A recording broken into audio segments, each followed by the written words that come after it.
I'm Terry Spencer, Terry, Spencer. I'm the Broward Palm Beach correspondent for the Associated Press. Rafael Olmeda, Rafael, last name Ol, M as in Mary, E, D as in David, A. I'm the courts reporter for the Sun Sentinel. And Rafael, we'll just start with you. What did you see in there? Excuse me. This was a very difficult. This was a very difficult scene to walk through. It was disturbing on a number of levels. What we saw was the remains of. What we saw was the end result of children who were in the middle of an average day, having a really wonderful time, and all of a sudden, a nightmare erupts right in front of them. One of the most difficult things to look at, in addition to the blood in the hallways and in the classrooms, is just the knowledge that these people were having a beautiful day, and everything is kind of frozen where it happens. Laptops are left open. Assignments are just sitting there, never to be looked at again. There was a lovely essay that was being written by one of the students about how lucky they all were to be having the opportunity to have an education. And it's incomplete, and the student who wrote it will never see it again. Terry, same to you. Your impressions of what you saw? There were so many Valentine's gifts strewn about. When you first walk into the hall where Cruz entered the stairwell, there was what used to be a white teddy bear on the floor, but is now brown and dirty because obviously a student dropped it there as they fled. Throughout the hall, there were rose petals just dried up on the floor. There were cards on desks. There were some balloons that had deflated. There was one bag where there was a pink Valentine's Day bag, and there was a rose that was just wilted sitting in the top of it. On the floor where one of the bodies had laid, a handmade Valentine's card that had been cut out of construction paper. Part of it had been worn away from the blood that was on the floor. There's glass everywhere. There assignments that you could just, like Raphael was saying, it just was such a normal day. There was To Kill a Mockingbird on one desk. There were Shakespeare books on other desks. There were papers that were not finished. They were interrupted. There were earphones on the floor. There are, on Scott Beagle's class, he taught geography. He was one of the teachers who died.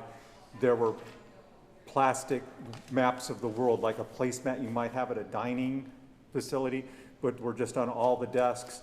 And for some reason that we cannot comprehend, there were 3 wall clocks that were lying on the floor face down in a perfect row, perfectly spaced apart. And just don't understand what that could have meant. And on the whiteboard there, on his classroom, it was in the middle of the 2018 Winter Olympics. He had been noting each event and who won gold, silver, and bronze in each event on there. And on his desk, there was assignments that he apparently was looking at or grading, comparing Islam and Christianity. And so students had written in, who was the founder of Christianity, Jesus, and on the other one, Muhammad, and going down the list.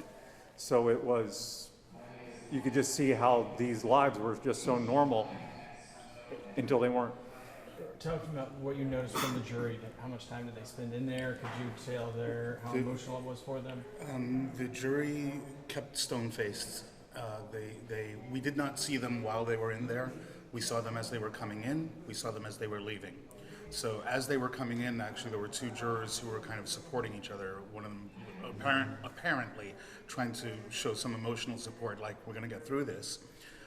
As they were leaving, we did not notice anything in their expressions. I think that they know that they're supposed to not discuss the case, and that translates into what they show on their faces when they leave. So they took their responsibility as jurors very seriously. They didn't walk out in tears. They didn't walk out shaking or trembling. They walked in a little on edge, but they walked out professionals. It's, you cannot avoid in discussing any of this the fact that we're not touring this location if not for what happened there. And Terry and I are kind of sanitizing what we saw there, but this is where 17 people died. This is where 17 people were injured. And it looks and feels like a place where that many people were hurt. We cannot, as a matter of good taste, fully describe everything we see there, but I will say that there are, on the third floor where only 6 people on the third floor where 6 of the victims died, the blood in the hallways is something that I would never wish on people to have to see. It's been 4 years. The blood it's lost most of its red hue. It's brown, it's dark, it's caked, it's flaky, but it's unmistakably blood. And one of the hard things to get through is to pair what we observe with the narrative from the victims, from the witnesses who've testified. So we don't just see a large pool of blood where Joaquin Oliver died. We see a large pool of blood where we know from testimony Joaquin Oliver sat and waited knowing he was next to be shot, where when Nicholas Cruz gets to him and raises his rifle and points it at him, Joaquin has the presence of mind to raise his hand to block the bullet from hitting him. When you hear that and then you see the blood that's left behind, it really strikes you as just as a human being. How do you contemplate what happened in the last moments of this child's life? And this was a child, these were children. What did it smell like? What did it feel like? There was no distinct smell as far as I could tell, not for me. I don't have the best sense of smell, but there was no distinct, but there's, it's a building that's been sitting there unused for 4 years, so there's dirt and there's dust. They've put paper up on most of the windows so that people can't look in. It's surrounded by a chain link fence, and it's got the Marjory Stoneman Douglas logo on it and their Eagles mascot. But for the most part, you can't look in because the windows, at least on the first floor, have been covered up. But it is like a place frozen in time because everything that's there, there are personal effects from people. The teachers' photos are still on the walls.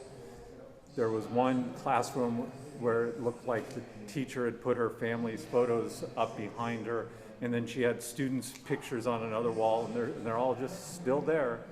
There is a 2017 Marjory Stoneman Douglas high school football posters all over in many of the classes with the schedule and a picture of the team and their motto, faith, family, football. It is really hard to comprehend, and you can tell, and if you've sat through the trial like we have, you know where each person died, and that makes it just more poignant. I have nothing here. Yeah.